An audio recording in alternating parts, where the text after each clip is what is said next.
Dalo bi zdaj drugi del te moje kritične presoje Dežmanove intervencije v povojne poboje, v odkrivanje grobišč, prekopavanja kosti. V prvem delu sem marsikaj povedal. Izpostavil sem, na primer, da mi kar delamo. Delamo zato, da si lajšamo dušo. Tem govori etični egoizem, če se malo filozofsko izrazim. Etika, altruizem je v resnici sebično koncipirana. Mi smo tako rekoč egoisti na nek način. Sebi kupujemo srečo, ugodje, prijetnost, ko nekaj etičnega počnemo. Ko darujemo beraču evro ali 5, to sebi kupimo mir v duši, ko mu damo. Se pravi, to delamo sebi kupujemo ugodje, ko darujemo beraču. Se pravi, tudi ko Dežman odkopava kosti. To dela zato, da sebi lajša dušo. Na tej točki je na podoben način egoističen, sebičen, s tem, da glede na to, da je partizansko dete, z vsemi privilegiji, ki jih je imel, dobil službo, ne vem pri katerih, 18-19 letih, nobenega faksa ni naredil. Tam po 40. letu je neko filozofijo naredil ob delu. 2014, on je letnik 55. Se pravi, 2014 je bil že star krepko tam okrog 50 let. Je delal doktorat iz zgodovine na teološki fakulteti, ki se ukvarja z Bogom. Teologija ima veze, tako rekoč, z zgodovino. Glede na to, da se jaz ukvarjam s psihoanalizo, pač par stvari motrim na drugačen način, kot recimo zgodovinarji gledajo na zgodovino, pa na zgodovinopisje, pa tako naprej. Freud je v zgodovini marsikaj povedal. Jaz sem nekoč rekel, da naj zgodovinarji molčijo o zgodovini, ker ne vedo, kako človeška psiha deluje. In tisto, kar je vezano na človeško duševnost, ima pogosto izmaličeno videnje. Zgodovinarji določene stvari tudi izmaličeno vidijo, ker si želijo nekaj, kar se ne da vedeti, torej odkriti neko resnico o nekih zgodovinskih dejstvih, v resnici pa je ogromno neke subjektivnosti, pa neke osebne psihopatije ali pa psihopatologije v ozadju. Psihični konstrukti nam diktirajo naše videnje. Zato poudarjam, da v mnogih kontekstih, ki se jih danes motri, tudi v dnevnem dogajanju, moramo gledati skozi optiko psihoanalize. Se pravi, osnovna postavka je, torej mimo tega, da svobodne volje ni, mimo tega, da nas obvladuje nezavedno. Ampak v isti sapi pa moramo reči, da obstaja nezavedno jedro, ki nam diktira neko ravnanje, neko čutenje, nek pogled na neko družbeno dogajanje.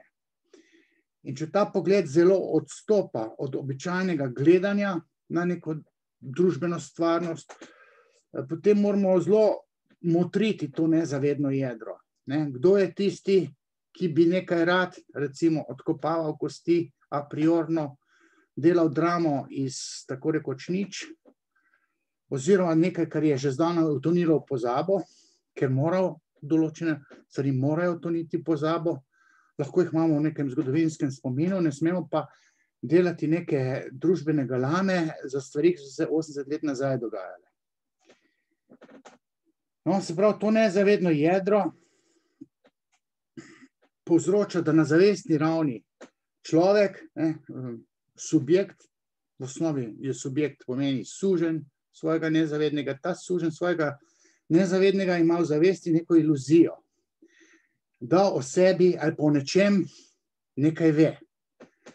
Ampak to nezavedno jedro mu kontaminira občutke, kontaminira mu motive, zakaj nekdo potem nekaj dela. In recimo, moje videnje Dežmanovega odkopavanja kosti je to, da dela to, kar počne zadnjih 20 let, lajša si dušo, predvsem se terapira in to dela simptomatsko. Simptom pomeni, da v nezavednem jedru tiči neka tegoba, torej neko jedro, patološko jedro, zaradi katerega se potem nekdo sili v nekaj. Večina drugih se na tak način ne silijo v nekaj. Ali pa na področju tega odkrivanja ali pa odkopavanja grobišč, grobov, povojno likvidiranih ali pa medvojno padlih, pa nespodobno, kot je rekel Dežman, pokopanih. Nekdo ima od tega politično korist. Desnica misli, da ima politično korist od tega, da bodo svetu razstavili kosti, lobanje, ženske kite iz Hude jame na pogled. In potem se naj levičarji premislijo in postanejo desničarji, češ, kaj so partizani delali. Recimo Huda jama, ki je tam čez hrib, tako rekoč. Ali pa stvari, ki so še neodkopane tamle v Hrastniku, čez hrib, se malo ve, da tja bo Dežman še prišel, ker se ve, da so tam tudi kosti, ampak tja še niso dreznili, ti nekrofili, latentni nekrofili. Nekrofili načeloma spolno moten človek, ki želi seksati s truplom, načeloma gre za moške. Ženske težko seksajo s trupli. Latentna nekrofilija pa je neka afiniteta do smrti, do umrlosti, do preminulosti, tudi do kosti, do grobov. Politična korist se v teh časih ne more dogajati na tak način, ker ima v resnici. In to tisti sadisti, ki izpostavljajo pa razstavljajo te kosti, ne vedo. Desnica nima političnih koristi od razstavljanja vseh teh kosti, pa lobanj, pa kazanja. To ne moreš to gledati, toliko negativne občutkov dobiš, ampak do tistega, ki to izkopava, ne do tistega, ki je po vojni v nekem revanšizmu nekaj počel. Pes, če ga grizeš, ugrizne. Če si ti med vojno imel celo družino pobito, boš pobil pol, ko boš lahko, ko boš zmagovalec, vse, kar asociira na tistega, ki ti je pobil celo družino. Zato moralni standardi tudi po vojni, posebej med vojno, pa po vojni, niso takšni kot zdaj, v mirni dobi ali pa v tem kulturnem trenutku. Tudi ko se je vojna tako rekoč popolnoma iztekla, so se začeli šele takrat moralni standardi normalizirati.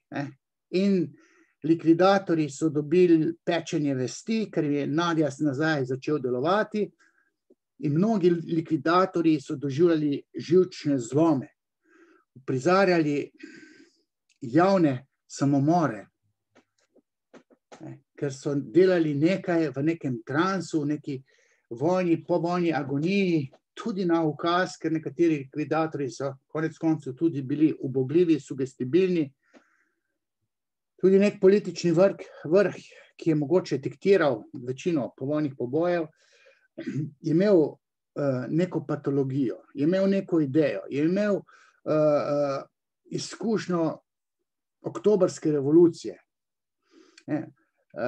Po vojni so se najbolj bali kontrarevolucije, torej, da bi se vzpostavil nazaj tisti krivični sistem, ki se mu reče kapitalizem, ker so mislili ti revolucionarji, da bo socializem končno postal pravična družbeno-ekonomska ureditev. Ne? To idejo so imeli. Mnogi so to iskreno verjeli. Jaz se spomnim tudi mojega starega očeta, partizana, ki je gledal samo dnevnik. Ko smo dobili televizijo tam konc 60-ih let, se je on usedel v dnevnik in poslušal, ali se je zdaj boril za pravično družbo, udarništvo, delovne brigade, bil je tudi rudar, tudi udeležen v tistih raznih stavkah. V Trbovljah smo imeli prvo stavko socializmu, tam 58. 59. leta. Ne. Potem se je pa skazalo, da ta socializem ne laufa, ampak ko se je socialistična revolucija dogajala, nihče ni vedel, da bo to postal totalitarizem, ne diktatura proletariata, kot je predvideval Marx in ga tako rekoč legitimiziral, ampak ta totalitarnost se je tudi v Jugoslaviji, še bolj pa v neki Rusiji s Stalinom, prelevila tudi v nek hud bratomorni poboj. Tisti, ki so drugače mislili, ali pa ki so bili za drugo ureditev, družbeno-ekonomsko, vrnitev v kapitalizem, za katerega zdaj vemo šele, da funkcionira, da socializem pa ne funkcionira.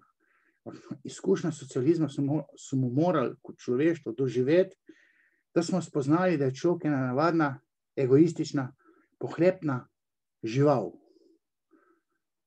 Marx je mislil in se je motil, da človeka lahko počlovečiš. Ti pa rekel, ne moreš. Človeška psiha je takšna pa takšna, bolševizem, to bo trajalo pol leta. Ok, zmotil se je za 80 let. Ne. Zdaj, če bi Freuda povprašali, kaj se bo zgodilo, če bo vojna.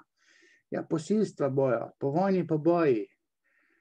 Lopovščina se bo legitimizirala, tako rekoč. Zmagovalci bodo pisali zgodovino, ker je resnica subjektivna, vselej je subjektivna.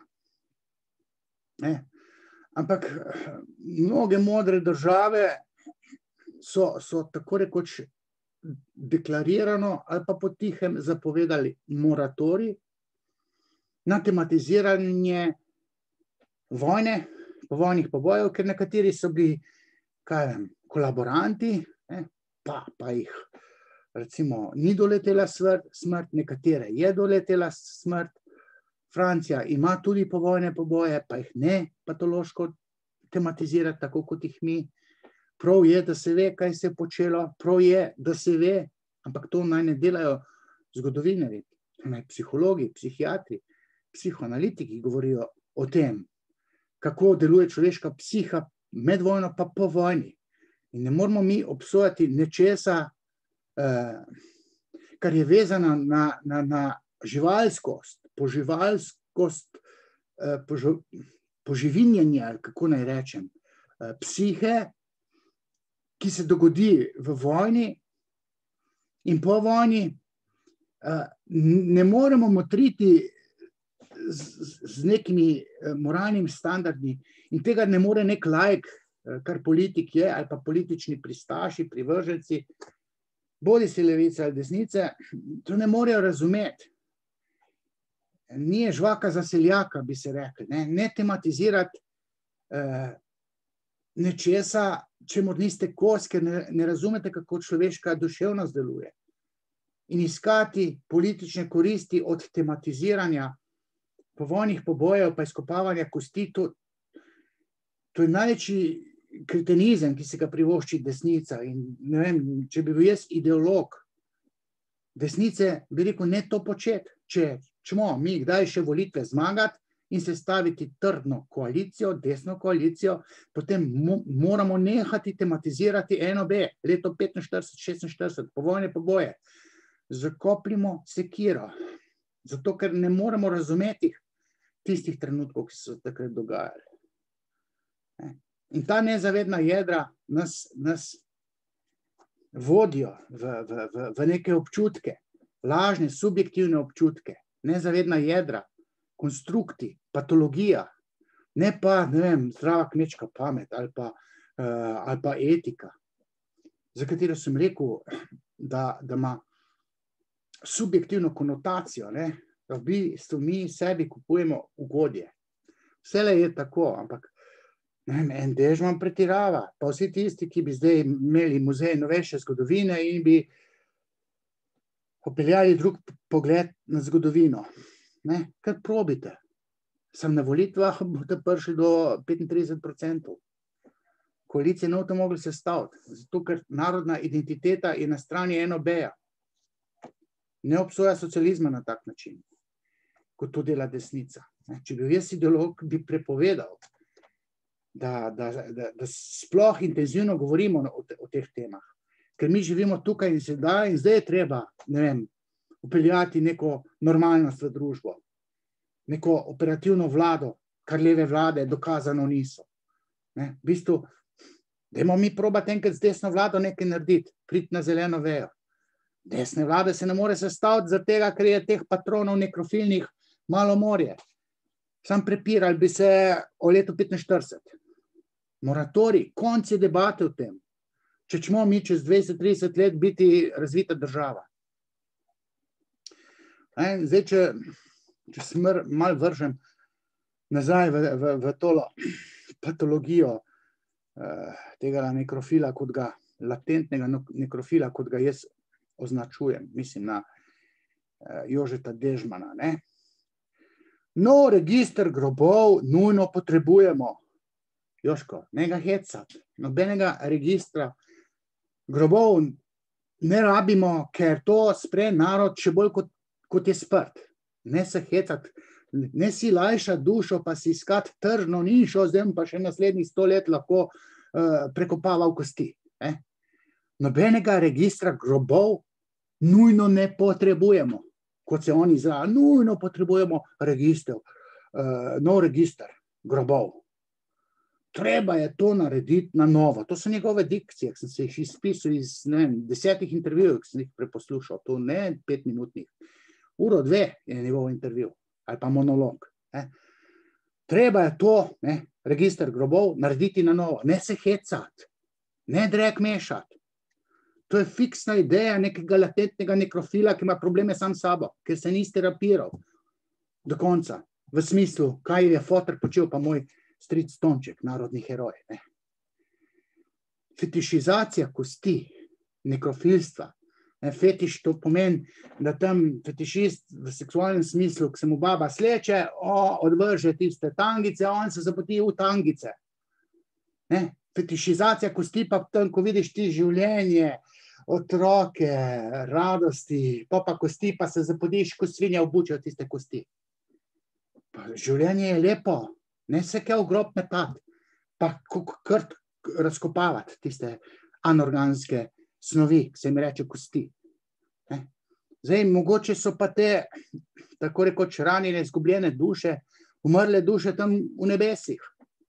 Pet raj mol, pa pet v cerkev, pa klič duhove. Boš manj škodljiv, kot če razkopavaš zemljo, pa iščeš kosti. Treba je vedeti, da je kosti, koliko že, 212 kosti je. A zdaj vsako truplo naštel 212 kosti, ko pa tisti, ki so Nemci odsekali glavo, pa zabrisali tam v, kaj vem, Krko, Kolpo, Savo, truplo so pa tam zakopali, ali pa obratno.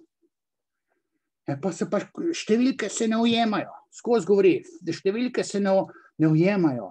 Treba je upisati grobove, fiksna ideja, pa človek, fiksno idejo imaš iz nezavednega patološkega jedra, ki ga je treba sterapirati do konca. Ne pa drek mešati. Vpeljavo novih standardov terja. Kakšnih novih standardov? Po diktatu nekega nekrofila? Mislim, ne se heca. Na pobudo neke ranjene duše, ima nepredelane družinske grehe, bomo mi zdaj nove standarde na področju pokopavanja kosti ali pa prekopavanja kosti naredili. Ne se heca. Svetovni kulturni trend pokopavanja umrlih je zdaj drugačen, ker se jih upepeljuje v razvitem svetu, ker ni placa za 2-metrske grobove, pa ne vem, kakšne spomenike z marmorja, pa, ne, to je velik biznis, ja, grob.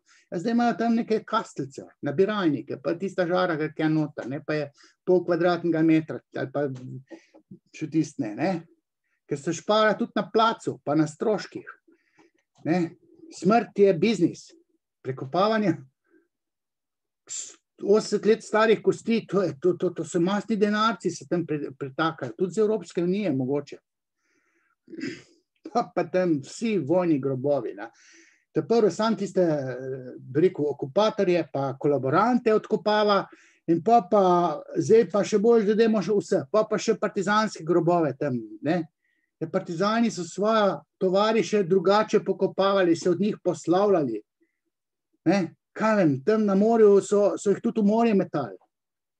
Ker je tak mornarski pokop, človek je ljubil morje, pet v morje, pa so ga tja vrgli, pa so ga ribe požrli, ali pa te obtežen na dnu nekega morja, ali pa reke. Ne? Nekateri so tam na Orehovca, od Kisovca naprej, pod Trojanami. Tam so Nemci zažgali, ne vem koliko Slovencev, zažgali so jih. Kako bo zdaj šel Dežman z oboje iskat, pa grob naredil. Pa kritizira Zvezo združenj borcev, ki je imela kulturo pokopa svoj čas v vojni, takšno, kakršno je imela. Ja, ljudje so se borili za svoje življenja, lačen bili, premražen. Mislim, zdaj bi pa svoje, ne vem, s kakšnim obredom tovariše umrle, mogoče celo zmasakrirane, dostojno pokopali. Zato, ker jim duša tako veli. Načelo ugodje je pa tako, jaz sem pa tudi preživel. Zdaj, če naredil ritual pokopa, tak si ga je želel za umrlega tovariša, me bodo nacisti pokončali. Dajmo hitro tale luknjo skopljati, 10 minut, dajmo ga noter, to je to. Pa ne pozab, dajmo zapisati. Pa bomo pa, ne vem, po vojni neka skupna grobišča naredili. In so jih naredili. Številke se ne ujemajo. Mi smo vse raziskali, številke se ne ujemajo. Bomo pa v teh številkah govoril. Dežman si predstavlja, da je njegov pogled na kulturo pokopavanja mrtvih edini zveličav.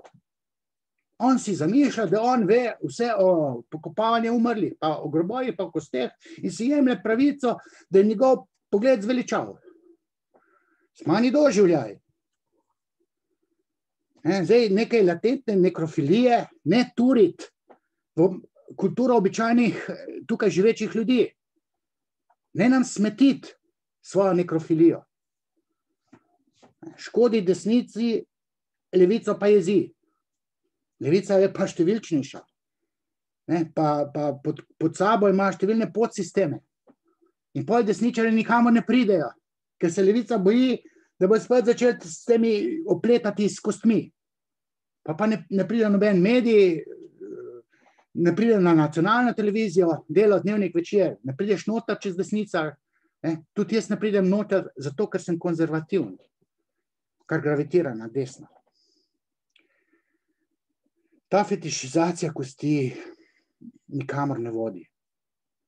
Dežman se je popolnoma zakalkuliral, desnica pa to kupla. Ne se heca desničari, ideologi desnice, nehajte se s kostmi ukvarjati. Dežman misli, da ve, kaj je prav in kaj ne robe. To iluzijo ima.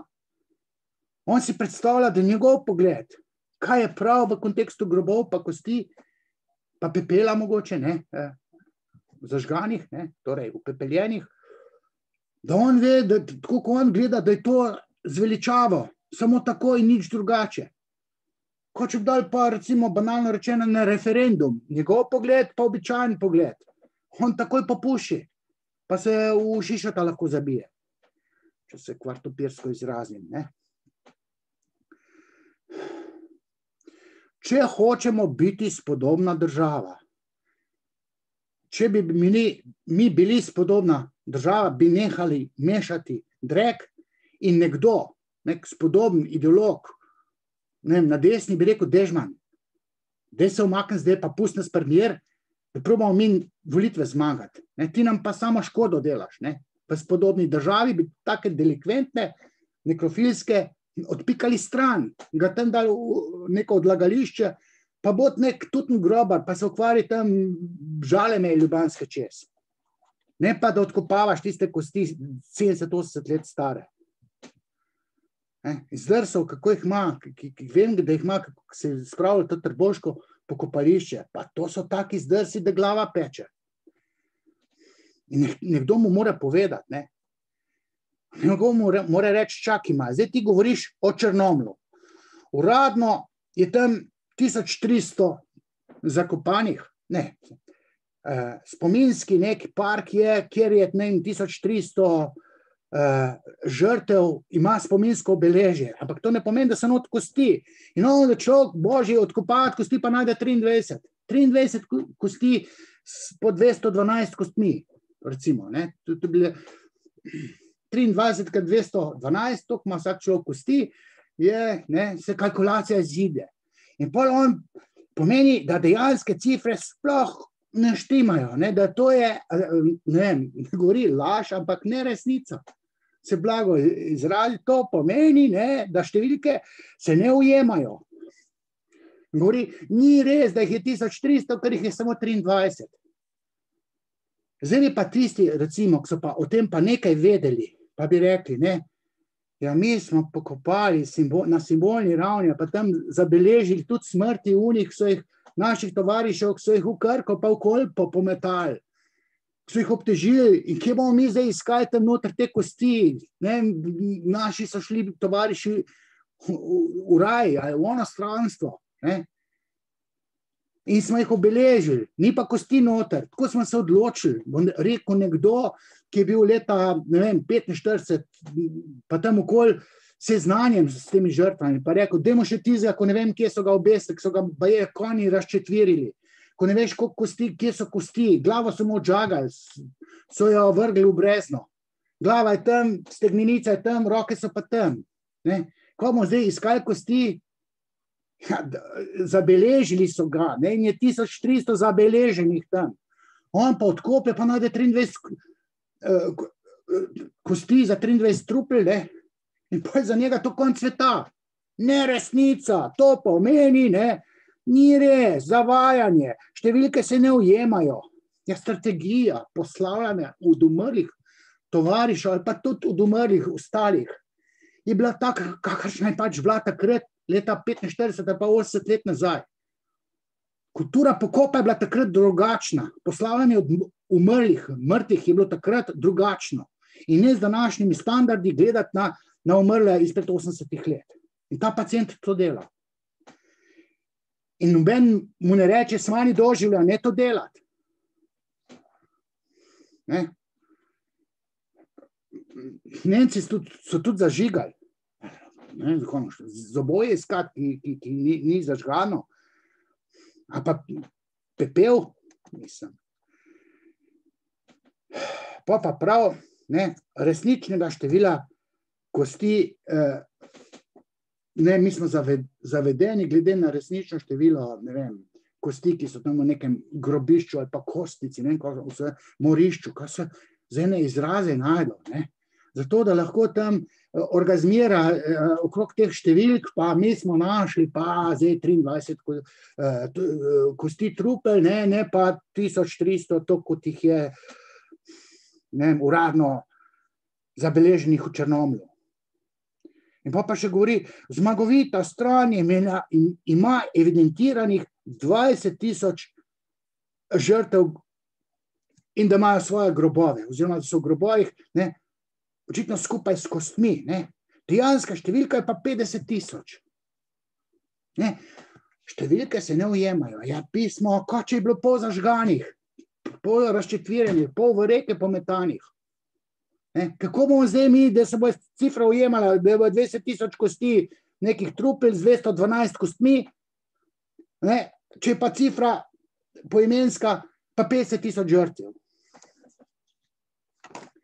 Bežma njega srat, no.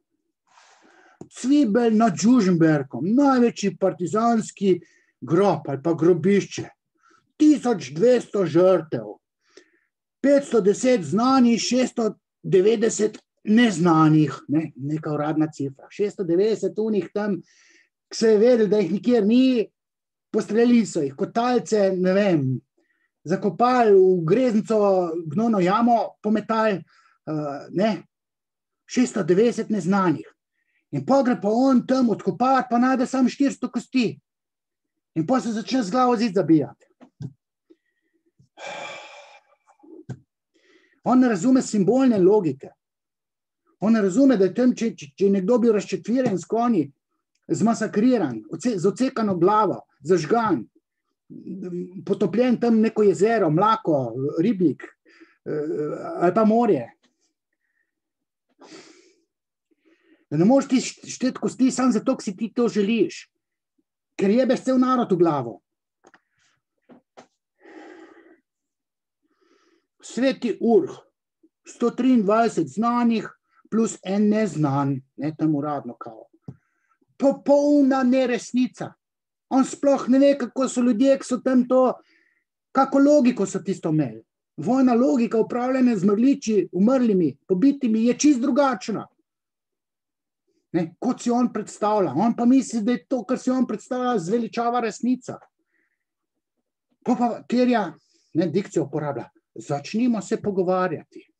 Ja, utihnimo že enkrat, ne pa začnimo se pogovarjati, pa da se ubijemo med sabo. Sanja, svinja, kukuruz, bi rekli na jugu.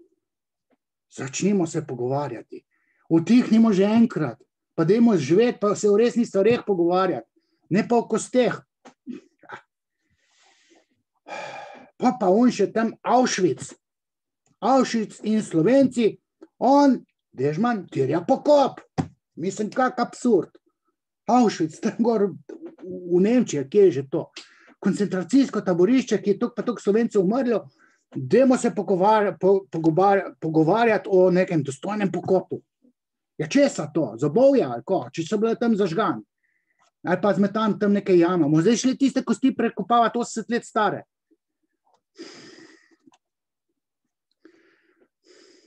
Obstajajo kostnice. Ja, kostnice, Auschwitz ima kostnice, ne vem koliko, 100 000 mrtvih, ko bo zdaj to vse prekopali. Ok, naj se grejo Nemci, karkoli se grejo. Ampak v Slovenijo pustimo primer, ki imamo milijon drugih problemov, ne pa kosti. Treba je temeljne premise. On ima izdelano neko svojo vizijo pokopa kosti, ne pomisli pa, da je možno o kosteh te anorganske snovi tudi drugače razmišljati. Ok, se jih odkoplje, pa ne zakoplje. V krematoriji pa zažigajo, pa se neke žarice naredijo, ali pa skupna žara, pa spomenik. Ampak to vse je že bilo.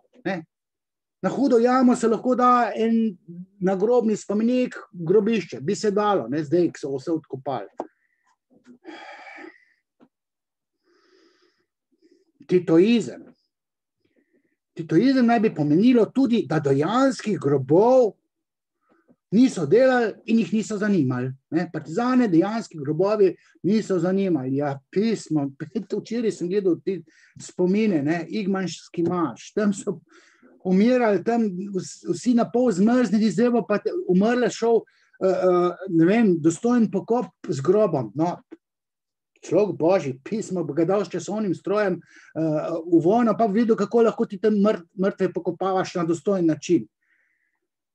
Lahko si zabeležiš, umrl je tukaj pa tukaj, njegovo truplo smo tam zagrebli, Bog ve, ko bojo divje svinje, bojo to odgreble, ga požrle, Bog ve, ka bo, se niso 2-metrske grobove delali. To so žvedi požrle. A on pa zdaj gremo iskati. In ti to isti se sploh niso zanimali za grobove. Ja, molili so pa tam misli, da so v nebesih padli. S kostmi se pa mogoče pa res niso toliko ukvarjali, kot bi se nek današnji nekrofil to želel. Pravica do groba, pravica do spominjanja. Konaj še rečem, dozbo, ne da se mi več. Lahko se pa soočim s tem Dežmanom, kjerkoli, v kulturnem dialogu.